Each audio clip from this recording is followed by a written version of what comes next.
அன்பான மாணவர்களே, இன்றைய தினம் நாம் செல்ஃப் பயஸ்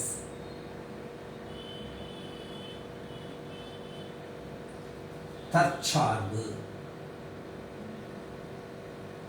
என்ற ஒரு முக்கியமான ஒரு கருத்தினை தெரிந்து கொள்ள இருக்கின்றோம். உங்களுக்கெல்லாம் நன்றாக ஞாபகம் இருக்கும், நீங்கள் மிகச்சிறிய குழந்தையாக 1வது 2வது வகுப்பு படிக்கும் பொழுது அம்மா அருகில் உள்ள கடையில் சென்று சில பொருட்கள் வாங்கி வா, யாரேனும் சற்றென்று விருந்தினர்கள் வீட்டிற்கு வந்தார்கள் என்றால் உடனே அவர்களுக்கு வெற்றிலை பாக்கு தாம்பூலம் கொடுப்பதற்காக இந்த பையில் ஒரு 2 ரூபாய், நமது டிராயர் பையில் ஒரு 5 ரூபாய் இவற்றை வைத்து இந்த மேலுள்ள பையில் உள்ள பணத்தை கொடுத்து வெற்றிலையும் கீழே டிராயரில் போட்ட பணத்தை எடுத்து தனியாக வாழைப்பழம் அல்லது ஏதாவது ஒரு பொருள் அவர்களுக்கு வைத்து கொடுப்பதற்காக வாங்கி வா என்று கொடுத்து அனுப்புவார்கள். இதே நீங்கள் மேல்நிலைப்பள்ளி வரையிலும் வந்து கல்லூரியில் படிக்க இருக்கும் பொழுது இந்த சமயத்திலே அவ்வாறு ஒவ்வொன்றையும் தனித்தனியாக கொடுக்க வேண்டிய அவசியம் இல்லை. பொதுவாக ஒரு 20 ரூபாய் கொடுத்து ஒரு 2 ரூபாய்க்கு வெத்தலை, ஒரு 5 ரூபாய்க்கு வாழைப்பழம் வாங்கி கொண்டு வாப்பா அப்படின்னு சொன்னால் உங்களுக்கே அந்த கடையில் போய் அந்த 20 ரூபாயை கொடுத்து எப்படி இதுக்கு தனியாக அதுக்கு தனியாக பிரித்து கொடுத்து மிச்ச சில்லறையை வாங்க முடியும் அப்படிங்கிறது தெரியும். இந்த வடிவத்தை தான் இந்த செல்ஃப் பயஸ் அப்படிங்கிற கான்செப்டில் நம்ம பார்க்க போகிறோம். இது மிக முக்கியமான அமைப்பு. இது ஒரு உதாரணமாக சொன்னேன். ஒரு எளிமையான ஒரு கணக்கு ஒன்று போடுவோம். இப்போ இந்த புள்ளி இவ்வாறு இருக்குது. இதை ஏ என்ற புள்ளியாக எடுத்துப்போம், இதை பி என்ற புள்ளியாக எடுத்துப்போம். இந்த ஏ புள்ளிக்கும் பி புள்ளிக்கும் இடையில் மின்னழுத்த வேறுபாடு இது சுமார் 120 வோல்ட் இருக்குன்னு வச்சுங்க.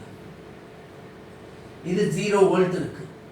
இப்போ இதுக்கு நடுவில் ஏதோ ஒரு பொருள் இருக்குது, அதனால தான் இந்த மின்னழுத்த வேறுபாடு இருக்குது. வெறும் ஒரு கடத்தி மட்டும் இருந்ததுன்னா இந்த 2 புள்ளியும் சம மின்னழுத்தத்தில் இருந்திருக்கும். இப்போ ஒரு நடுவில் ஒரு மின் தடை இருப்பதன் காரணமாக இந்த மின்னழுத்த வேறுபாடு இருக்குது.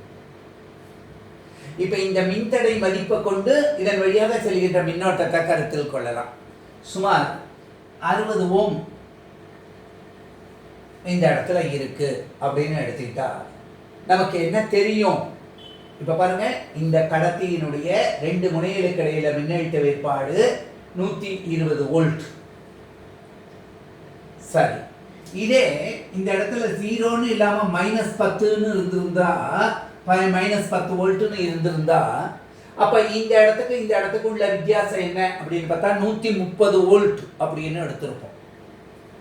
இப்போ முதல்ல எடுத்துக்கொண்ட அந்த அமைப்பையே எடுப்போம், 0 வோல்ட் எடுத்துப்போம்.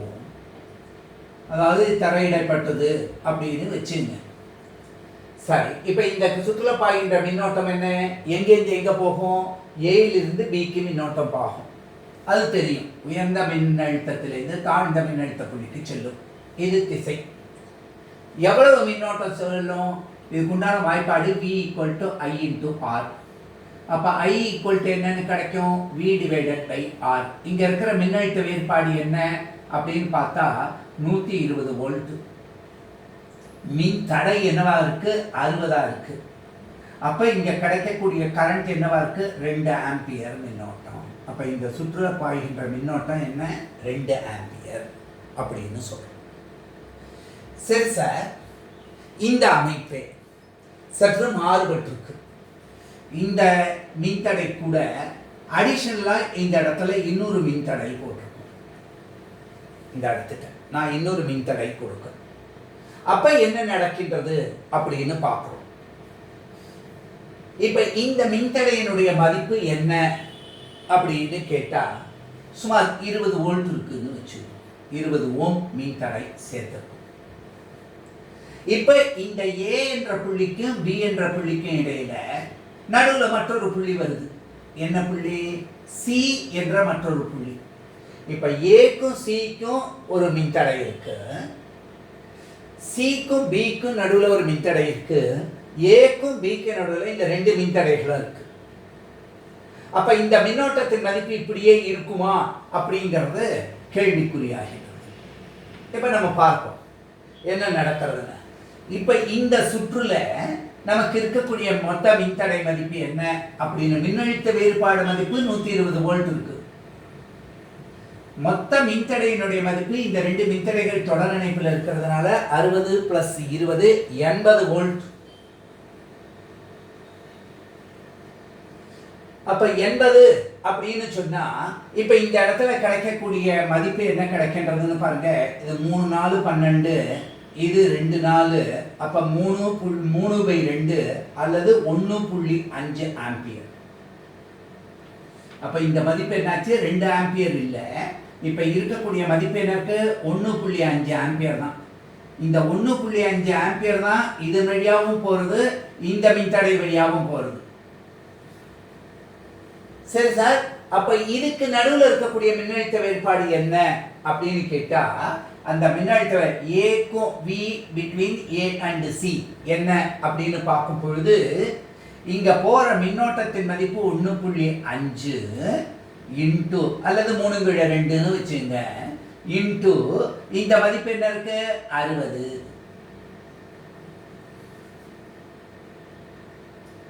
அப்ப இந்த 1.5ங்கிறத 3/2ன்னு வச்சுக்கிட்டாக்க ஈஸியா கணக்கு போட முடியும்னு உங்களுக்கு தோணுச்சுன்னா, இந்த 2ஆல் எடுத்தாக்க இது என்ன கிடைச்சிருக்கும் 30, அப்ப 90 வோல்ட்.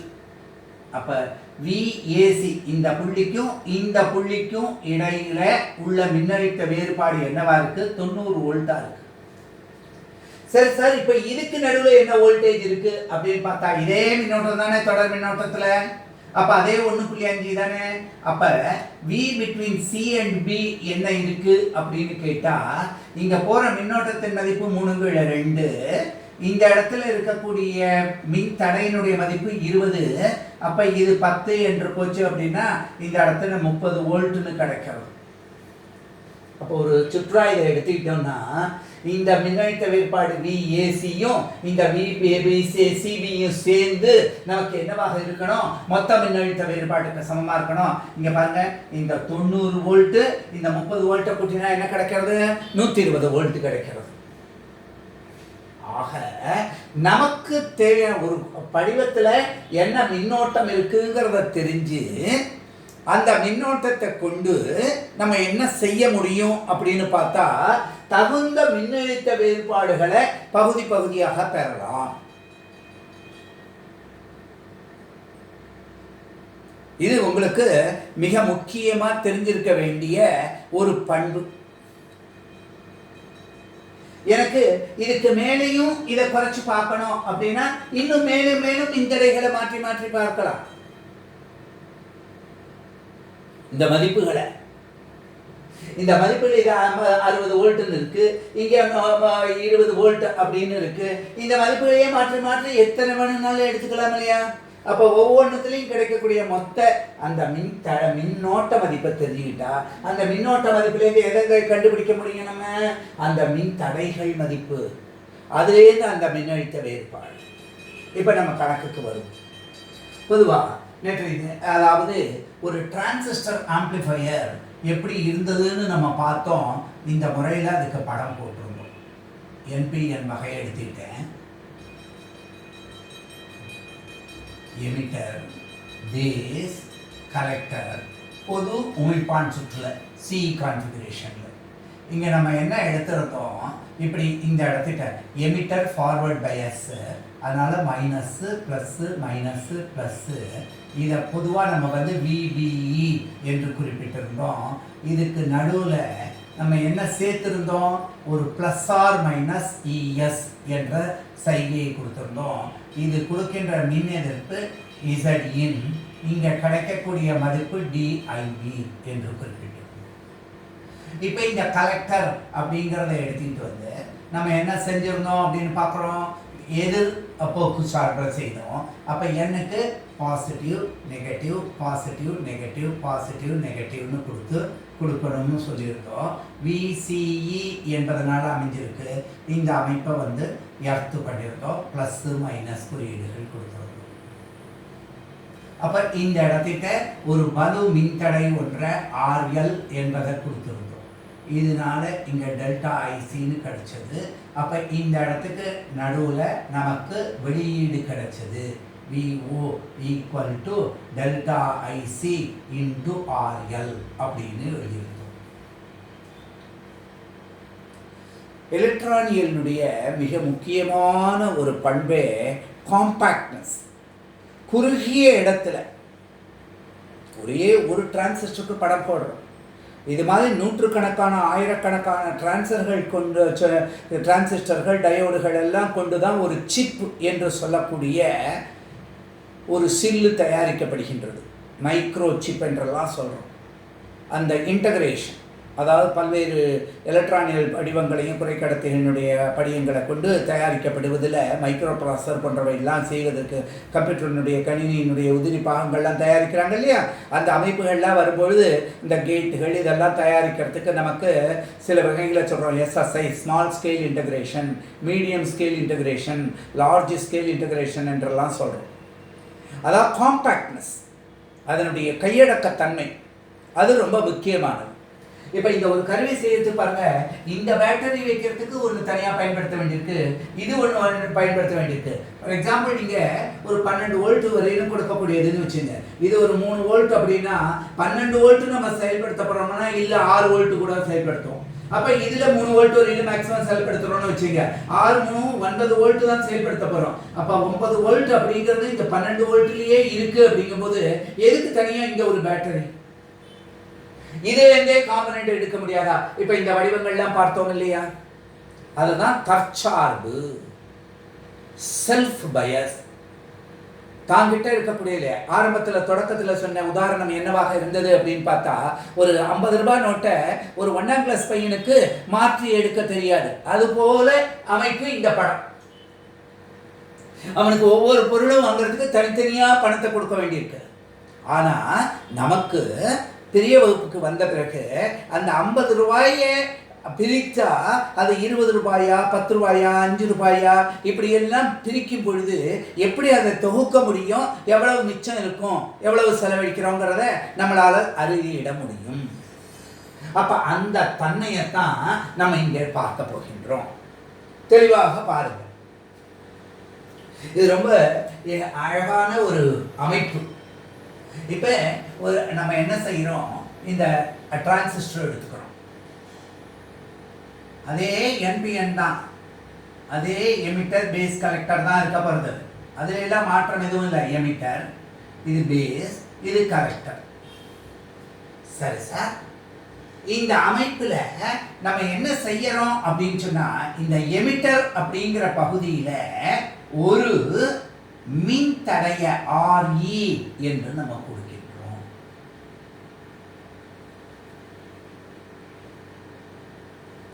மற்றபடி இந்த சுற்றை அப்படியே எடுத்துட்டு போயிட்டு இது கூட நம்ம என்ன செய்கின்றோம், அந்த பிளஸ் ஆர் மைனஸ் ES அமைப்பை எடுத்துக்கிறோம். இந்த C என்பதுல இந்த RL என்பது வருகின்றது.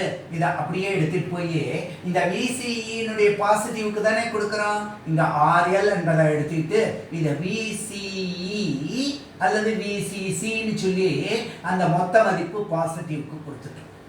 இந்த பாசிட்டிவ் கூட இது பாசிட்டிவ் தானே இந்த மதிப்பு. அப்போ ஒரு லைன்ல எடுத்துட்டோம். இப்போ RE என்பதை கொடுத்து இந்த மதிப்பை என்ன செஞ்சிருக்கோம், எர்த்துக்கு கொண்டு போயிருக்கோம். அதுதான் VCC நெகட்டிவ். இது எர்த்துக்கு தானே போகிறது, கிரவுண்டிங்க்கு போயிடுச்சு. இப்போ இந்த காரணத்தினால என்ன நடக்கிறது, இதுக்கு நடுவில் இந்த RE என்பதுக்கு இடையில என்ன மின்னோட்டம் இருக்கு, இந்த டெல்டா I என்ற மின்னோட்டம் இருக்கு இல்லையா? ஃபார் எக்ஸாம்பிள் இங்கே நமக்கு 3 ஆம்பியர் மின்னோட்டம் பாயிறதுன்னு வச்சுப்போம். ஐயினுடைய மதிப்பு 3 மில்லி ஆம்பியர் அப்படின்னு கணக்கு வச்சுங்க. உங்களுக்கு எவ்வளவு வோல்டேஜ் வேண்டியிருக்கு இந்த ஈக்கும் பிக்கும் நடுவில், அதுதானே இங்க கொடுக்கப்பட்டிருக்கு. இந்த புள்ளிக்கும் இடையில உள்ள மின்னழுத்த வேறுபாடை இந்த மின்தடை தர்றதுன்னா அந்த VBE மதிப்பு சுமார் 3 வோல்ட். இது 3 மில்லி ஆம்பியர் வச்சுங்க, 3 வோல்ட் வேண்டியிருக்கு அப்படின்னு சொன்னா இந்த RE மதிப்பு என்னவாக இருக்கணும் அப்படின்னு இந்த வோல்டேஜ் வர்றதுக்கு, இந்த இடத்துக்கிட்ட 3 வோல்ட் வர்றதுக்கு நம்ம என்ன மின்தடையை சேர்க்கணும் அப்படின்னு கேட்டா அதே ஓம் வாய்ப்பாடு தானே, V = IR தானே. அப்ப R = V/I தானே இருக்க முடியும். அப்ப V மதிப்பு 3 வோல்ட், I மதிப்பு 3 மில்லி ஆம்பியர், 10⁻⁻3. அப்ப இது என்ன ஆகுது, 10⁻3 மட்டும் மேல வரும்பொழுது இத்தனை ஓம், அதாவது 1 கிலோ ஓம் மதிப்புடைய மின்தடையை இந்த இடத்துல போட்டிருந்தா இந்த மின்தடையினுடைய இந்த முனைகளுக்கு இடையில என்ன மின்னழுத்த வேறுபாடு ஸ்டடியா கிடைக்க போறது நமக்கு 3 வோல்ட். அதானே இங்க பயாஸ். அப்ப பெருக்கியா செயல்படும் பொழுது இது நிலையா வச்சு இதன் மீது இந்த +−CS நம்ம மேற்படுத்துறோம். அப்ப இது நிலையானதாக இந்த மின்தடை நிலையான மதிப்பு மாற போறது இல்ல. அப்ப ஒரு உறுதி செய்யப்பட்ட அறுதியிடப்பட்ட ஒரு நிலையான மின்னழுத்த வேறுபாடு கிடைக்கின்றது. அப்ப இந்த அமைப்பின் காரணமா இந்த பேட்டரியே போட வேண்டாமே, இந்த ஒரு பேட்டரி வைக்கிறதுக்கு இடம் இருந்ததுனாலே பல்வேறு இடங்களையும் நம்ம எடுத்து பார்க்க முடியுமே. அப்ப அதன் காரணமாக இங்க ΔIC என்று போச்சு அப்படின்னு சொன்னா இந்த இடத்துல ΔIB என்னும் பொழுது இதன் என்ற இந்த கவுர் இருக்கும் பொழுது அப்ப இந்த படத்தை கிரியேட் பண்ண முடியும். சரி சார், இப்ப எனக்கு ஒரு சந்தேகம், இது மின்தடையா இருக்கே, இந்த மின்தடை இப்படியே இருக்குன்னு சொல்றீங்களே, இந்த +−CS வந்ததுன்னா இதுல பிரச்சனை பண்ணுமா? நல்ல கேள்வி. ஏன்னா இது மாறுதிசை மின்னோட்டமா இருக்கே, நீங்க நிலையான மின் மதிப்புன்னு சொல்றீங்களே, அதுக்கு தந்தாப்புல அந்த மதிப்பே ஆனா அந்த Q புள்ளியானது மேலும் கீழும் போகுமே, Q புள்ளியை நிலையா வச்சு சைகை அதன் மீது மேற்பொருந்த வேண்டுமே, என்ன செய்றீங்க அப்படின்னு கேட்கும். நல்ல கேள்வி. அதற்காகத்தான் இந்த மாறுதிசை மின்னோட்டத்தை மட்டும் அனுப்பிச்சு நேர்திசை மின்னோட்டத்தை அனுப்பாத ஒரு கருவி என்ன மின்னியல் கருவினா மின்தேக்கி அப்படின்னு தெரியும். ஒரு எளிய உதாரணம் சொல்றேன். ஒரு பெரிய நகரம் வருகின்றது, ஒரு இடைப்பட்ட நகரம்னு வச்சுக்கலாம். வேற ஒரு நகரத்திலிருந்து வேற எங்கோ செல்லக்கூடிய வாகனங்கள், அந்த நகரத்தின் வழியாக செல்லக்கூடிய வாகனங்கள், உதாரணமா பஸ் லாரின்னு எடுத்துக்கிட்டா சில கண்டெய்னர்ஸ் எல்லாம் அந்த ஊருக்கு சம்பந்தப்படாம ஆனா அதன் வழியாக செல்ல வேண்டியிருக்கு. அப்படி செல்லும் பொழுது இதுதான் அந்த ஊர் அப்படின்னு சொன்னா இங்கேருந்து வடக்கேந்து வர்றது, இப்படி வரும்பொழுது இதுல லாரி பஸ் எல்லாம் சேர்ந்து வர்றது. அப்ப இந்த ஊரின் வழியாகவே செல்ல வேண்டும் அப்படின்னா ஊர் வழியா என்ன போகணும், அந்த ஊர் வழியா அந்த ஊருக்குள்ள போகக்கூடிய காரோ பஸ்ஸோ அதுக்கு தேவையான லாரியோ அந்த காய்கறி மார்க்கெட்டுக்கு தேவையான லாரியோ தான் இதுக்குள்ள போகணும். இந்த ஊருக்கே சம்பந்தப்படாம நம்ம செல்லக்கூடியதா இருந்தா நம்ம என்ன செய்யறோம், இதுக்கு மாற்றுப்பாதை பைபாஸ்ன்னு ஒண்ணு போட்டு இந்த ஊருக்கு வெளியில வந்து சேர்றாப்புல வைக்கிறோம். அப்ப என்ன ஆகுது, இதுக்கு தேவையானது மட்டும் இது ரெடியா செல்லுது, மற்றதெல்லாம் இப்படி பைபாஸ்ல போய் இப்படி இணைந்து போறதுனால இதுக்கும் பிரச்சனை பண்ணல, இதுக்கும். அதை விட்டுட்டு ரெண்டுமே ஒரே வழியா போனதுன்னா என்ன ஆகும் அப்படின்னு பாக்குறோம், ஒரே டிராபிக் ஜாம் ஆகும், தேவையில்லாத நேரம், பெட்ரோல் விரையும் எல்லாமே. அப்ப இந்த சந்தர்ப்பங்கள்ல நமக்கு அந்த ப்ராப்ளத்தை எப்படி சால்வ் பண்றோம் பாருங்க. இந்த இடத்துக்கு இதற்கு தகுந்தாற் போல ஒரு பைபாஸ் கெபாசிட்டர் CE எமிட்டர்ல போடுறதுனால CEன்னு குறிப்பிடும். பொதுவாக அது 25 மைக்ரோஃபாரட் இருக்கும். அப்ப இந்த அமைப்பை கொடுத்தா இந்த புள்ளியில வரக்கூடிய இந்த அமைப்பு இந்த எமிட்டர் புள்ளி கூட ஜங்ஷன் கூட இது மட்டும் தனியா இருக்கு. இந்த நேர்திசை மின்னோட்டம் தானே இது, DC தானே, VCC VCC சொல்றேன். அந்த அமைப்பு இருக்கு டைரக்ட் எலக்ட்ரானிக்கல் கருவிகள் எல்லாமே இதில் தான் செயல்படுறது. அது கம்ப்யூட்டராக இருந்தாலும் சரி, டெலிவிஷனாக இருந்தாலும் சரி, ரேடியோவாக இருந்தாலும் சரி, கேமராவாக இருந்தாலும் சரி, எல்லாமே டேப் ரெக்கார்டர் எல்லாமே DC மின்னோட்டத்தில் தான். அதனால தான் நம்மளால் பேட்டரி கொண்டு ஆப்ரேட் பண்ண முடியுது. இல்லை சார் எங்கள் வீட்டில் நாங்கள் அந்த சுவிட்சை கொண்டு போய் நேரடியாக இதில் சொருகிறோம் சார். நீ இதில் வேணாலும் சொருகு, எலக்ட்ரானிக்கல் கருவி பூரா DCயில் தான் செயல்படுகின்றது. அதில் சொருகின உடனே அது ஒரு திருத்தி அந்த ரெக்டிஃபிகேஷன் எலிமினேட்டர்னு வச்சுருப்பாங்க. அதன் வழியாக சென்று அது டிசியாக மாற்றப்படுகின்றது. அதனால தான் 2 சுவிட்ச் கொடுத்துருப்பாங்க.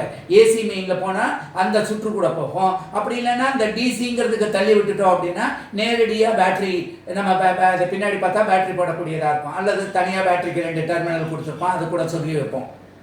ஆக அந்த அமைப்பு இது டிசி, இது ஏசி. அப்போ இந்த ஏசி இந்த இடத்துல பைபாஸ் ஆகி போகின்றது. ஆக இந்த படம் தான். இந்த படத்தை எப்படி அமைச்சிருக்கோம்னா இதில் இன்னும் பாருங்க, இந்த REங்கிற இங்கே கண்டுபிடிச்சோம் 3 வோல்ட் வேண்டி இருக்குன்னா எத்தனை வோல்ட் வேணுமோ அத்தனை 6 வோல்ட் வேண்டி இருக்குனாக்க இந்த இடத்துல என்ன பண்ணிப்போம் 6/3. அப்போ 2 கிலோ ஓம் போட்டிருந்தோம்னா நமக்கு அந்த மதிப்பு கிடைச்சிருந்துருக்கும். சரி சார், அது என்னவா இருந்தாலும் இதனுடைய விலை என்ன அப்படின்னு பார்த்தா 100 மின்தடைகள். அது 1 வாட்டா, 1/2 வாட்டா, 1/4 வாட்டா, என்ன அளவில் அதனுடைய திறன் மதிப்பை வச்சு கண்டுபிடிக்கணும். அதனுடைய மதிப்பு 75 பைசா, ₹1 விட குறைச்சோம் இன்னைக்கு தேதிக்கு. நல்லா கவனிச்சு பாருங்க. அப்போ அந்த அளவுக்கு குறைச்சலாக இருக்கு. அப்போ அந்த அளவு குறைச்சலாக இருக்கக்கூடிய ஒரு அந்த மதிப்பு வேற பேட்டரியா இதுக்கு மட்டும் தனியாக செல் போடணும் அப்படின்னா ஒரு பேட்டரியினுடைய மதிப்பு ₹15. 2 பேட்டரி 3 வோல்ட்டுக்கு, ஏன்னா 1.5 செல்லு 3 வோல்ட் வேணும்னா 2 வேணும். அப்போ ₹30 இடத்த அடைக்கும். ரெண்டாவது ஒரு 15 நாள்லேயே அதனுடைய திறன் போயிடும். கரெக்டாக 3 வோல்ட்டே எப்பொழுதும் இருக்குமா? இருக்காது, குறைஞ்சிக்கிட்டே போகும். ஆனால் இந்த மின்தடையில் அந்த தொந்தரவெல்லாம் இல்லை. அப்போ அந்த ஆப்ரேட்டிங் பாயிண்ட்டை நம்ம இந்த படத்தில் நம்ம பார்த்தோம். இப்படி வரக்கூடிய இந்த படத்தில் இந்த புள்ளி Q என்ற புள்ளி நிலையாக இருந்தால் தான் அதை ஒட்டி நம்ம இந்த அலைவுகளை கொடுத்து அதுக்கு தகுந்தாப்புல இந்த அலைவுகளை பெற முடியும். இந்த புள்ளியை மேலே கீழே அசைஞ்சிட்டு இருந்ததுன்னா நமக்கு அது கஷ்டம். அப்போ இதை நிலைநிறுத்த ஸ்டெபிலிட்டி ஆஃப் த ஆம்பிளிஃபிகேஷன், இந்த Q பாயிண்ட் ஆப்ரேட்டிங் பாயிண்ட்னு சொன்னோமே அந்த செயல்படும் புள்ளி, அது ரொம்ப முக்கியம். அதை நிலைநிறுத்துறதுல இந்த மின்தடை மிகவும் பயன்படுகின்றது. அப்போ இதே படத்தை தான் நம்ம இப்படி எடுத்திருக்கோம். அப்போ இந்த பேட்டரி எடுத்து இந்த ஒரு பேட்டரியிலேருந்தே இந்த 2ஆ பிரிக்கிறதுக்கும் இந்த அமைப்புக்கும் தான் செல்ஃப் பயாஸ் டெக்னிக் என்று நம்ம குறிப்பிடுகின்றோம். இது ரொம்ப எளிமையான ஒரு அமைப்பு. இது உங்களுக்கு நல்லா புரிஞ்சிருக்கும்னு நினைக்கிறேன். இந்த கணக்குகளையே நீங்கள் நல்லா பாருங்கள். கணக்குகள்னு பயந்து ஒதுக்காதீங்க. கணக்குகள் எதுவுமே கிடையாது, ரொம்ப எளிமையானது. அதுவும் எலக்ட்ரானியலில் வரக்கூடிய கணக்குகள்லாம் மேக்சிமம் ஓம்ஸ் லாவை பயன்படுத்தக்கூடியது. சில சர்க்யூட்டில் சீரிஸ் பேரலல் கனெக்ஷனுக்கு உண்டானது, மின்தடைகளையோ மின்தேக்கிகளையோ இணைக்கும் பொழுது. ஆக மிக குறைவான வாய்ப்பாடுகள் தான் இருக்குது. அதனால் இதை கொஞ்சம் தெல்லிய தன்மையோடு நம்ம படித்து அதை தெளிவாக புரிஞ்சுக்கிட்டோம் அப்படின்னா எந்த காம்படிஷன் எக்ஸாமினேஷனுக்கு போனாலும் இந்த கேள்விகளில் தப்பே வராமல் ஃபுல் ப்ரூஃப் 100% கான்ஃபிடென்ஸோட எழுத முடியும். நம்ம மெக்கானிக்ஸ் அப்படின்னு சொல்லக்கூடிய எந்திரவியலில் கூட பல்வேறு இடங்களில் அந்த விசைகளையோ திசைகளையோ கொண்டு வெக்டர்கள் இதெல்லாம் பிரித்து அந்த அமைப்புகள்லாம் பார்க்கும்போது தோராயப்படுத்தும் தன்மையெல்லாம் வரும். அந்த மாதிரிலாம் ஒன்றும் கிடையாது. எளிமையான விதிகள். அந்த ஸ்ட்ரக்சர் எப்படி இருக்கு, அடிப்படையாக என்ன, 2 புள்ளிகளுக்கு இடையில மின்னழுத்த வேறுபாடு இருந்தால் மின்னோட்டம் இருக்கும். சரி, அப்போ மின்னோட்டம் இருக்கு, மின்னழுத்த வேறுபாடு இருக்குன்னா அந்த 2த்துக்கு இடையில தகவு மின்தடை. அங்கே அந்த பொருள் மின்தடையை கொடுக்குறது. அந்த மின்தடை எப்படி இருக்கலாம்? ஒன்றா இருக்கலாம், அல்லது ஒரு தொகுப்பாக இருக்கலாம். தொகுப்பு தொடர் இணைப்பில் இருக்கலாம், பக்க இணைப்பில் இருக்கலாம். இவ்வளவுதானே. அப்போ அந்தந்த மதிப்புகளுக்கு உண்டானது. இப்போ ஒரு கருவின்னு எடுத்தால் அந்த டிரான்சிஸ்டருக்கு என்ன மின்தடை இருக்கு, அந்த அமைப்புகளை கொண்டு நம்ம ஒவ்வொன்றுத்தையும் பார்க்க முடியும். நமக்கு டிரான்சிஸ்டர் வாய்ப்பாடு தெரியும், I = IB + IC என்று தெரியும். அப்போ இந்த மதிப்புகள் எல்லாம் வச்சு நமக்கு பொதுவாக நமக்கு தேவையானதனை சாதித்து கொள்ள முடியும் அப்படின்னு நம்ம பார்க்குறோம். சரி சார், இப்போ இந்த செல்ஃப் பயாஸ் டெக்னிக்கு இவ்வளவு ஐ ஹோப் எல்லாருக்குமே நல்ல தெளிவாக புரிஞ்சிருக்கும்னு நினைக்கிறேன். இந்த அச்சார்பு எதன் காரணமாக, இங்கே ஒரு மின்தேக்கி எதன் காரணமாக, எதுக்காக நம்ம போடுறோம், அது எப்படி இந்த மதிப்பை மாற்றம் செய்யாமல், டிசி மதிப்புகளை மாற்றம் செய்யாமல் இந்த சைகை மின்னழுத்தத்தை மட்டும் இதில் பைபாஸ் பண்ணுறதுனால இதுக்கு பைபாஸ் கெப்பாசிட்டர் என்று பெயர். அடுத்தது நாம் இத்தகைய ஒரு அதாவது டிரான்சிஸ்டர் பெருக்கி அடுத்தடுத்த ஸ்டேஜஸில் எவ்வாறு பயன்படுகின்றது அப்படிங்கிறத பார்க்க இருக்கணும். ஏன்னா இந்த அமைப்பை பார்த்து நல்லா தெரிஞ்சுக்கிட்டோம்னா தான் நம்ம அடுத்தது ஒரு அலை ஏற்றி ஆசிலேட்டர் என்பது எவ்வாறு வருகின்றது அப்படிங்கிறத நம்ம பார்க்க முடியும். இது நல்லா தெளிவாக புரிஞ்சுக்கிட்டீங்க. பார்ப்போம்.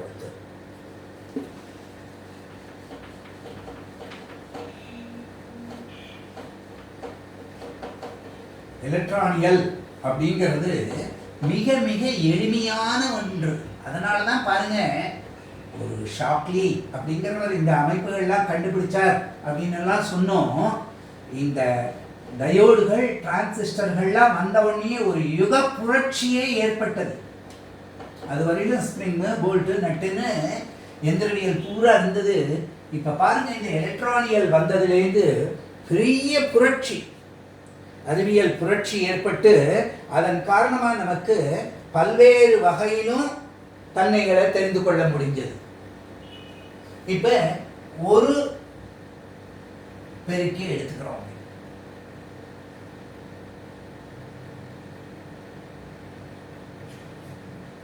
நான் முன்னாடியே சொல்லியிருக்கேன், நம்ம படம் போடும் பொழுது அந்த பெயர்களை அப்பப்ப கொடுத்துடணும். இது என்ன வகை? என்பிஎன் வகை, சார்பு தெரிஞ்சுக்கிறதுக்கு. சரி சார், இதுல என்ன இருக்க போகின்றது அப்படின்னு பார்த்தா இந்த இடத்துக்கு ஆர்எல் என்பது இருக்க போகின்றது. இது விசிசி பாசிட்டிவ் என்பதாக இருக்கின்றது. இதுக்கு சார்பு எங்க கொடுக்கிறோம்? இந்த இடத்துல கொடுக்கிறோம், ஆர்இ என்பதை கொடுக்கிறோம். இது கூட பைபாஸ் கெப்பாசிட்டர் சிஇ என்பதை கொடுக்கிறோம். இந்த படம் போடுறது புத்தகத்துல எல்லாம் தெளிவா இருந்தா கூட போட்ட படமா இருக்கு. அதனாலதான் இப்ப நிறைய புது வகையான டெக்ஸ்ட் புக்குல எல்லாம் என்ன செய்யறாங்கன்னா ஒவ்வொன்றும் தனித்தனி கலர் போட்டு போடுறாங்க. என்ன இருந்தாலும் நம்ம வகுப்புல அந்த படத்தை எப்படி டெவலப் பண்றோங்கிறத நீங்க தெரிஞ்சுக்கிட்டீங்கன்னா ரொம்ப வசதிங்கிறதுக்காக நான் சொல்றேன். இந்த இடத்துல டெல்டா ஐசி என்பது இருக்கின்றது. சரி சார், இப்ப இதுக்கு நடுவுல நம்ம உள்ளீடு சிக்னல் அப்படிங்கிறத கொடுக்கணும். இப்ப இந்த உள்ளீடு இங்க கிடைக்கிறது, வெளியீடு எங்க கிடைக்கிறது? இந்த இடத்துல கிடைக்கிறது வெளியீடு. இப்ப பெரிய பொதுக்கூட்ட மேடைகள்லாம் இருக்கு அப்படின்னு வச்சுங்க. அப்ப அத்தகைய மேடைகள்ல ஒரே ஒரு ஆம்பிளிஃபையர் வச்சு ஒரு மைக்ல பேசுறத அப்படியே ஸ்பீக்கர்ல கனெக்ஷன் கொடுக்கறது இல்லை. ஏன் அப்படின்னு சொன்னா நிறைய இடங்கள்ல ஸ்பீக்கர்ஸ் கட்டியிருக்காங்க. அப்ப ஒரு ஸ்டேஜ்ல வர்ற அவுட்புட்டை அடுத்தடுத்த ஸ்டேஜுக்கு எப்படி போறது? ஒரு நிமிடத்துல ஒரு சிறிய அமைப்பை நான் சொல்றேன்.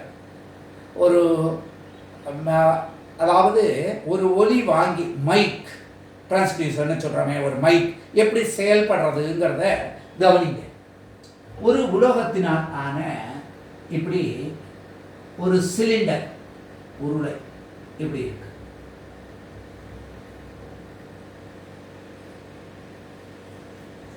இதனுடைய நீளம் இங்கிருந்து இது வரையில இருக்கக்கூடியது எல் என்று எடுத்துக்கொள்கின்றோம். இதுக்குள்ள என்ன சேர்த்திருக்காங்க அப்படின்னு பார்க்கிறோம். இந்த உருளைக்குள்ள அமார்பஸ் கார்பன், அப்படியே கார்பன் துகள், புகை போல் துகளானது இதுல நிரப்பப்பட்டிருக்கு. சரி, இப்ப எல்லாம் பல்வேறு வடிவமான அமைப்புகள் வந்திருக்கு. அடிப்படையா உங்களுக்கு புரியறதுக்காக நான் சொல்றேன். இந்த இடத்துல நமக்கு இருக்கக்கூடிய இந்த ஒரு பகுதி மூடப்பட்டிருக்கு. இந்த பகுதிக்கு டயஃப்ரம், ஒரு மெல்லிய தகடு பகுதி அப்படின்னு சொல்றோம். இடைத்திரை அப்படின்னு சொல்றோமே, அந்த மாதிரி இருக்கக்கூடியது டயஃப்ரம்.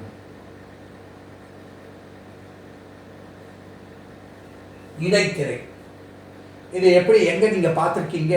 இந்த போன்விட்டா இந்த மாதிரியான டப்பா, ஓவல்டீன் இந்த மாதிரி டப்பால எல்லாம் பார்த்தீங்கன்னா மேலே சீல் பண்ணியிருக்கோம். மெல்லிய அலுமினியம் ஃபாயில் மாதிரி வச்சு டைட்டாக ஏர் டைட்டாக இருக்கிறாப்புல அதை நம்ம டேர் பண்ணி தான் உள்ளே இருக்கிற பொருளை எடுப்போம். அது மெல்லிசாக இருக்கும். இந்த கையில் தொட்டால் கூட அப்படியே நெளிகிறாப்புல ஆடும். அத்தகைய ஒரு இடைத்திரை இந்த இடத்துல இருக்கு. இது முன்னாடியே நம்ம பேசினா என்ன ஆகும்னா ஒலி அலைகள்லாம் நெட்டலைகளா இருக்கிறதுனால இறுக்கம், அடுத்தது தளர்வு, அடுத்தது இறுக்கம், அடுத்தது தளர்வு, இறுக்கம் தளர்வு, நெருக்கம் நெகிழ்ச்சி அப்படின்னு சொல்றோமே. இப்படிதான் நம்ம பேசும்போது ஒலி அலைகள் வருகின்றது. சாதாரணமா நீங்க பார்க்கலாம், ஒரு பேப்பரை எடுத்து, இப்ப இந்த பேப்பரை இப்படி வச்சுட்டு இதன் முன்னாடி நம்ம பேசினாலே இந்த திரை பாருங்க முன்னாடி பின்னாடியுமா அலை உருகின்றது அப்படின்னு பார்க்குறோம் இல்லையா? அதுதான் இப்ப இந்த நெருக்கம் நெகிழ்வுக்கு தகுந்தாப்புல இது அமுங்கும். அப்ப இது என்ன செய்யும், இந்த துகள்கள் அமார்பஸா இருக்கு அப்படின்னு சொன்னேன், படிகத்தன்மை கொண்டது அல்ல, அப்படி இருக்கக்கூடியதை நெருக்குகின்றது. அப்ப இதனுடைய நீளம் குறைகின்றது. நல்லா புரிஞ்சுக்கணும்.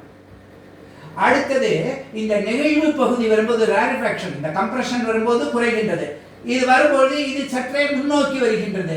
அப்ப இந்த நீளம் மாறுபடுகின்றது. அந்த நீளம் நிலையாக இருப்பது இந்த பேச்சினுடைய இந்த இன்டென்சிட்டி ஒலி செறிவுக்கு தகுந்தாப்புல முன்னும் பின்னும் அலை வரும்போது இந்த நீளம் அலை வருகின்றது. இதுதான் சாதாரணமா. இது எப்படி மின் அலை துடிப்புகளாக நம்ம மாற்றி கொடுக்கிறோம் சிக்னலா அப்படிங்கிறத பாருங்க.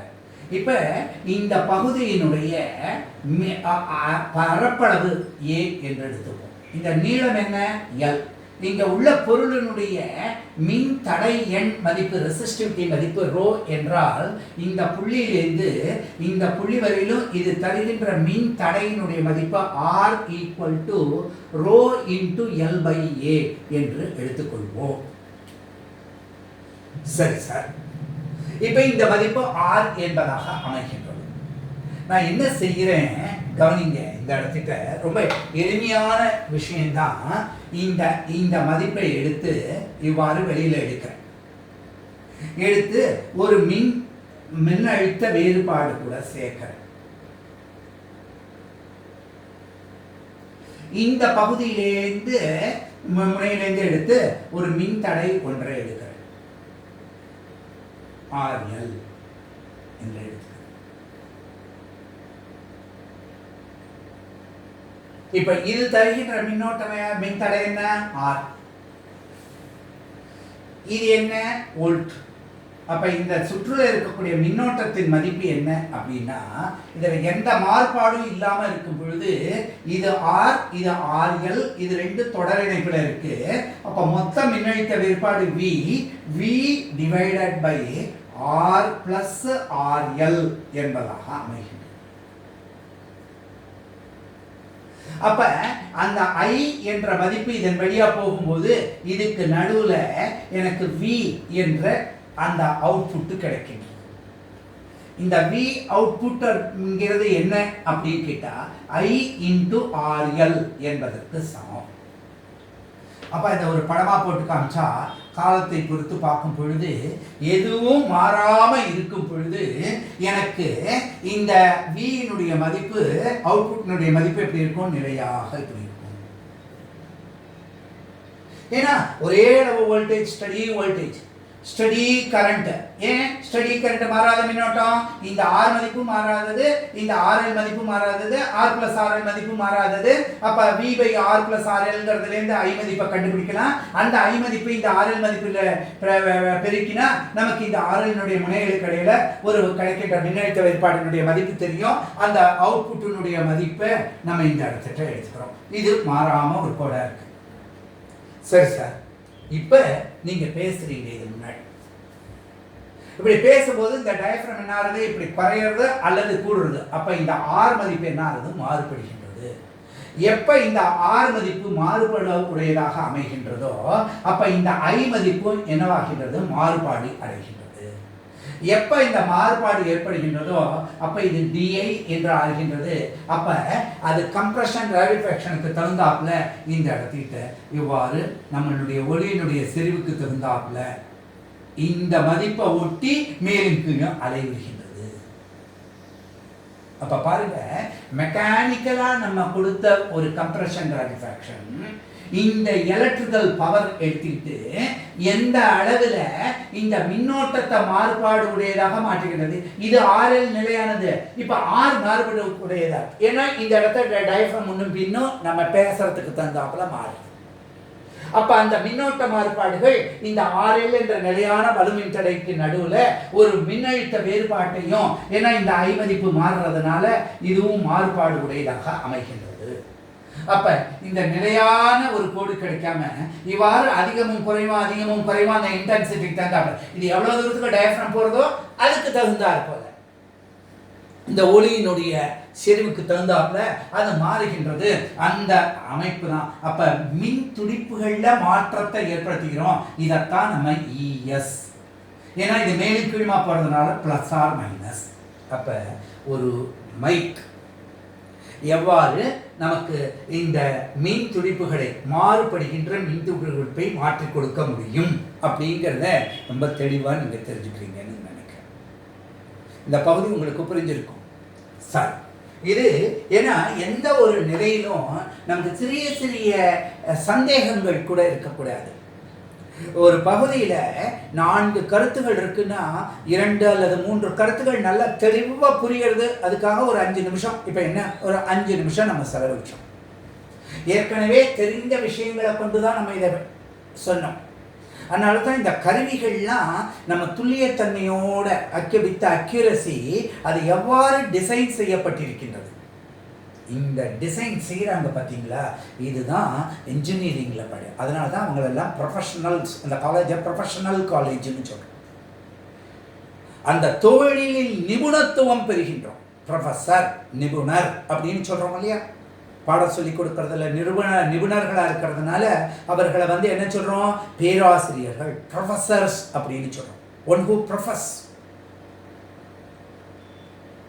அவங்களுக்கு அந்த கருத்து ஆய்க்கு மட்டும் தெரியாம அதுல ஒவ்வொன்றும் எப்படி இருக்கணும் அப்படிங்கிறது முதற்கண்டு தெரியும். அந்த தன்மைகளை நம்ம புரிஞ்சுக்கணும். இங்க கருத்துங்கிறது கருத்து செறிவு, அதாவது கான்செப்சுவல் லேர்னிங் அப்படின்னு நம்ம திருப்பி சொல்றோமே. கருத்தாக்கம் செறிவு கொண்ட படித்தல். அப்ப அந்த கற்றலில் தெளிவு அப்படிங்கிறது நமக்கு கிடைக்கிறது. இதை கவனிக்கும். இப்ப இந்த முறையில தான் இந்த அமைப்பு செயல்படுகின்றது. சிறிது நேரம் கூடுதலாக எடுத்துக்கிட்டாலும் என்றைய தினம் நம்ம பார்த்தாலும் இது நமக்கு புரியும். சரி சார், இப்ப ஒன்று ரொம்ப முக்கியமா பார்க்கணும். இப்ப இதே போன்று மற்றொரு பெருக்கி, அந்த பெருக்கிக்கும் பேஸ் என்பது இருக்கின்றது. இதுக்கும் எமிட்டர் என்பது இப்படி இருக்கு, இதுக்கும் கலெக்டர் என்பது இப்படி இருக்கு. நல்ல கவனிங்க, ஒன்றையே தான் நான் எடுத்துக்கிறேன். இப்போ நான் என்ன போட போறேன் அப்படின்னா RC coupling, resistance capacitance coupling, RC இணைப்புகள், மின்தடை மின்தேக்கி இணைப்புகள். ஒரு பெருக்கி தருகின்ற வெளியீட்டினை அடுத்த பெருக்கிக்கு உள்ளீடாக கொடுக்கின்றோம். சரி சார், இப்ப இந்த அமைப்பில் என்ன இருக்க போகின்றது அப்படின்னு பார்த்தா RL என்பது இருக்கு. இப்ப இந்த அமைப்பு எங்க போய் சேர்க்க போறோம், VCC பாசிட்டிவ். இதுக்கு என்ன இருக்கின்றது, RE. இது என்ன ரெசிஸ்டன்ஸ், செல்ஃப் பயாஸ். இதுக்கு பேரு bypass capacitor CE. RE CE combination. பொதுவா CE னோட மதிப்பு என்ன இருக்குன்னு சொன்னேன், 25 மைக்ரோஃபாரட். சாதாரணமாக நம்ம பயன்படுத்துகிற சுற்றுகள்ல இப்போ இந்த அமைப்புகள் இருக்கு. இது எங்க போகிறது, கிரவுண்டுக்கு போகிறது. இது எங்க போகிறது, கிரவுண்டுக்கு போகிறது. அப்ப இதை எடுத்து இந்த வெளியீட்டை எடுத்து இந்த உள்ளீட்டுல சேர்க்கணும். சரி சார், இப்படி சேர்க்கறதுக்கு நம்ம என்ன செயல்படுத்துறோம், அதுக்கு தான் மின்தடை மின்தேக்கியை சேர்க்கிறோம். அது எப்படி சார் இருக்கு அப்படின்னு நம்ம பார்க்கணும். இப்போ இந்த புள்ளியை எடுத்து பார்க்கணும். இந்த புள்ளியில எத்தனை கூறுகள் இருக்கு அப்படின்னு சொன்னா 2 கூறுகள் இருக்கு. ஏசி கூறு ஒன்று இருக்கு, டிசி கூறு ஒன்று இருக்கு. இந்த பயசிங்காக சார்பு கொடுப்பதற்காக டிசி இருக்கு. இந்த டிசிங்கிறது எதுக்காக, பயசிங் சார்பு மின்னழுத்தங்கள் கொடுப்பதற்கு. இது எதுக்காக இருக்கு, ஏசி. இந்த சிக்னல் வெளியீட்டுலையும் ஏசி சிக்னலா வர்றது. நம்ம பேசுகிற மாறுபாடுகள் அதில் வர்றது. பின்னாடி லவுட் ஸ்பீக்கர் எப்படி செயல்படுறதுங்கிறத அடுத்த வகுப்புகளில் சொல்கிறேன். இப்போ மைக்கை பற்றி இன்னைக்கு பார்த்தோம். அப்போ இந்த இடத்துல ஏசி என்பது மாறுபாடு உடையதாக இருக்கு. இப்போ நமக்கு எது ரெண்டுமே இங்கே வேணுமா அப்படின்னா இல்லை. இந்த டிசி இதுக்கு மட்டும், அப்போ ஏசி மட்டும் வரணும். அப்போ ஏசியை மட்டும் அனுமதிச்சு டிசியை பிளாக் பண்ணுறது தான் கெப்பாசிட்டர்னு நான் சொன்னேன். அப்போ நம்ம இங்கே என்ன செய்கிறோம், இந்த வெளியீட்டு பகுதியில் ஒரு கெப்பாசிட்டரை சேர்க்கிறோம். சிசி அப்படின்னு கலெக்டர் கெப்பாசிட்டரில் கப்ளிங் கண்டென்சர் அப்படின்னு எடுத்துக்கிறோம். அதை எடுத்துகிட்டு வந்து இது கூட சேர்க்கிறோம். நல்லா கவனிச்சு பாருங்க. இப்போ இதனுடைய வெளியீட்டை ஒரு சிசி கப்ளிங் கண்டென்சர் அப்படிங்கிறத போட்டால் நமக்கு என்ன கிடைக்கின்றது, இந்த பி என்பதில் வருது. அப்போ இதனுடைய வெளியீடு இங்க உள்ளீடா வரும். சரி சார், வரட்டும். இப்போ இந்த இடத்துக்கு என்ன அப்படின்னு பார்த்தா, இப்போ சாதாரணமாக ஒரு ஆற்றுல தண்ணி இப்படி மெதுவாக வந்துட்டு இருக்கும்போது, வாய்க்கால் மாதிரி வரும்போது கவலை கிடையாது. இதே பறந்து விரிந்த பெரிய ஆறா மாறுறதுங்கும் பொழுது நம்ம அதுக்கு உடனே என்ன செய்கின்றோம், காலையில் தண்ணி விடுறாங்கன்னா உடனே கரைகளை வலுப்படுத்துகிறார்கள். அந்த கரைகளுக்கு என்ன பேரு, பேங்க், ரிவர் பேங்க் அப்படின்னு சொல்றது இல்லையா. எங்க அதிகமாக சேமிக்கப்படுகிறதோ அதற்குள் தேக்கி வைக்க ஒரு வழி, அதாவது ரெகுலேட்டட் வாட்டர் ஃப்ளோ அப்படின்னு சொல்றோம் ரிவர் அப்படிங்கிறதுல. அப்ப இந்த ரிவருக்கு ரெண்டு சைட்ல என்ன இருக்கு, பேங்க் இருக்கு. அப்ப இங்க வரக்கூடிய வெளியீட்டில் வரக்கூடிய அமைப்பு இந்த புள்ளிக்கு உள்ளீடா வரும்போது, இங்க என்னவா வர்றது, உள்ளீடா வரும்பொழுது இந்த பேஸுக்கும் கலெக்டருக்கும் உள்ள ஜங்ஷனையும் பேஸுக்கும் எமிட்டருக்கும் உள்ள அமைப்பினையும் அது பாதுகாக்கப்படக்கூடியதாக இருக்கணும். இன்னைக்குமே நம்ம எலக்ட்ரிக்கல் சர்க்கியூட்ல சொல்லியிருக்கோம், இப்படி ஒரு கடத்தி செல்றதுன்னு வச்சுங்க. இதுல இப்படி ஒரு கடத்தி வந்ததுன்னா இந்த இடத்துல கனெக்ஷன் இருக்குன்னு அர்த்தம். இதே இப்படி வந்து இப்படி போனது அப்படின்னா இதை தாண்டி குதிச்சிருக்கு. இந்த வயருக்கும் இந்த வயருக்கும் எந்த சம்பந்தமும் இல்லை. அப்ப சுற்றுகள் எல்லாம் போடும் பொழுது நம்ம இந்த தன்மையை ரொம்ப முக்கியமா ஞாபகம் வச்சுக்கணும். அதுக்காகத்தான் நம்ம இங்க பாக்குறோம். என்ன செய்யறோம் கவனிச்சு பாருங்க. இந்த இடத்துக்கிட்ட ஒரு மின்தடை R1 R2 என்று எடுத்துக்கிறோம். இந்த R1 மற்றும் R2 என்ற இரண்டு மின்தடைகளும் இந்த புள்ளியில சந்திக்கிறது. அப்ப இந்த உள்ளீடு மட்டும் இதன் வழியா செல்றதை தவிர இவை இரண்டும் என்ன செய்யல அப்படின்னு பாக்குறோம். எந்த விதத்திலையும் இந்த பிசி ஜங்ஷனையும் பிஇ ஜங்ஷனையும் பாதிக்கல. அப்ப நம்ம என்ன செய்யறோம், இன்ஜெக்ஷன் இன்டு தி பேஸ். இந்த உள்ளீடு பேஸுக்குள்ள போறது. அப்ப அதனால இங்க என்ன ஏற்படுகின்றது, மறுபடியும் இந்த இடத்துல வெளியீடு கிடைக்கின்றது. சரி சார், இதுக்கு ஒரு பேட்டரி இதுக்கு ஒரு பேட்டரி அதெல்லாம் தேவையில்லையே. அப்ப நல்லா கவனிச்சு பாருங்க. இதை பூராத்தையும் நம்ம என்ன செஞ்சிடலாம், ஒரே இணைப்பா இணைச்சிடலாம். அது போல இங்கேயும் என்ன செய்யலாம், ஒரே இணைப்பா இணைச்சிடலாம். இது சாதாரணமா உங்களுக்கு எப்படி தெரியும் அப்படின்னு கேட்டா, வீட்டுகளில் மெயின் இது கொடுக்கும்போதே மெயின்ஸ்லேருந்து ஒவ்வொரு இடத்துக்கும் தனித்தனியாக கிடையாது, ஒரு லைன் அப்படியே கொண்டு வரணும். லைஃப் லைன், அப்புறம் எர்த் லைன், ரெண்டு லைன் வரக்கூடியது, அப்படியே வரக்கூடியது தான் இந்த மாதிரி விசிசி பாசிட்டிவ் லைன் பூரா விசிசி நெகட்டிவ் அப்படி அப்படியே தொகுப்பா எத்தனை வீடு வேணாலும் இப்படியே கொண்டு போகலாம். இது காமனாக ஒரு இடத்துல என்ன செஞ்சிடலாம், எர்த்து செய்யலாம். இப்போ இந்த இடத்துல இன்னொரு இது கொடு அப்படின்னா என்ன அர்த்தம், மறுபடியும் இன்னொரு சுற்று எடுக்கிறோம். இது என்ன எமிட்டர், இது என்ன கலெக்டர், இது என்ன பேஸ். இதில் என்ன இருக்கும், ஆர்எல் இருக்கும், லோடு ரெசிஸ்டன்ஸ் இருக்கும். இதை கொண்டு போய் விசிசி பாசிட்டிவ் லைன் கூட சேர்த்துறோம். இதில் என்ன இருக்கும், ஆர்இ அந்த இடத்துல இருக்கிறதுக்கு தகுந்தாப்புல, இதுக்கு தகுந்தாப்புல இந்த இடத்துல சிஇ பைபாஸ் கெப்பாசிட்டர் இந்த மதிப்பை இது கூட சேர்த்துறோம். இதெல்லாம் காமனாக இடத்துக்கு போயிடுச்சு. இப்போ மறுபடியும் இதுலேருந்து இதுக்கு வரணும் அப்படின்னா இங்கே என்ன செஞ்சுருக்கோம், இந்த இடத்துல ஒரு சிசி கப்ளிங் கண்டென்சர் போட்டிருக்கோம். இந்த இடத்துக்கு இதை கொண்டு வந்துட்டோம். இப்போ இதுக்கு நடுவில் இந்த இடத்துலையும் பேங்க் ரெசிஸ்டர்ஸ் என்னென்ன இருக்கும் அப்படின்னு பார்த்தா இந்த R1 R2 இந்த மதிப்புகள் இருக்கும். அப்போ இதுக்கு மேலே ஒரு கெப்பாசிட்டர் போட்டு டு நெக்ஸ்ட் ஸ்டேஜ் அப்படின்னு பார்க்கலாமா இல்லையா? இங்கே சிக்னல் அப்படின்னு பார்த்தோம்னாக்கா இந்த இடத்துக்கு இதுக்கு பொதுவாக இந்த மதிப்பு இதுக்கு முன்னாடி எந்த பகுதியிலேருந்து வர்றதோ அப்போ இது என்ன இருக்கும், R1 R2 என்று இருக்கும். இந்த இடத்துக்கு என்ன இருக்கும், ஒரு கெப்பாசிட்டர் இருந்திருக்கும், சிசி என்ற கெப்பாசிட்டர் இருக்கும். இதில் தான் இந்த உள்ளீட்டு சைகை கொடுத்துருந்துருப்போம். இதைத்தான் நம்ம வந்து ப்ளஸ் ஆர் மைனஸ் இஎஸ் என்று சொல்கிறோம். இப்படி வரக்கூடியது எல்லாத்தையும் இப்படி ஒன்றாக சேர்க்க முடியும். ஆக இந்த ஆர்சி கப்ளிங் பார்க்குறதுக்கு என்னவோ பெருசாக கார்பாம்பூச்சி மாதிரி பெருசாக இருக்குது பூரா மாதிரி பயப்படக்கூடாது. ரொம்ப எளிமையான ஒரு அமைப்பு. அப்போ ஒரு பெருக்கிகளை இதே மாதிரி டிரான்ஸ்ஃபார்மர் பெருக்கி எப்படி வர்றது, அதில் எப்படி நம்ம இணைப்புகள் கப்ளிங் கொடுக்குறோம், எல்சி கப்ளிங் எப்படி வருகின்றது என்றதெல்லாம் மேற்கொண்டு பார்த்துக்கொண்டே போகலாம். இப்போ முதல்ல செல்ஃப் பையஸ் என்றால் என்ன, அந்த நாலேஜை வச்சு எப்படி பேங்க் ரெசிஸ்டர்ஸ் கப்ளிங் கண்டன்சர்ஸ் அப்படின்னு பார்த்தோம். எதுக்காக அந்த கப்ளிங் கண்டன்சர் இந்த டிசியை நிறுத்தி இந்த ஸ்டேஜோட ஏசியை மட்டும் இது வழியாக இதுக்குள்ளே போகிறது, அது இதுலேருந்து வர்றது. ஆனால் இந்த பொதுவாக வரக்கூடிய டிசி எல்லாத்துக்கும் காமனாக இருக்குது அப்படின்னு நம்ம பார்த்தோம். இதுதான் டிரான்சிஸ்டர் பெருக்கிகளை காஸ்கேடிங் ஆஃப் ஆம்ப்ளிஃபையர்ஸ் ஒன்றோடொன்று இணைக்கும் முறைகள் அப்படின்னு பார்க்க முடியும். இது தெளிவாக இருக்கும்னு நினைக்கிறேன்.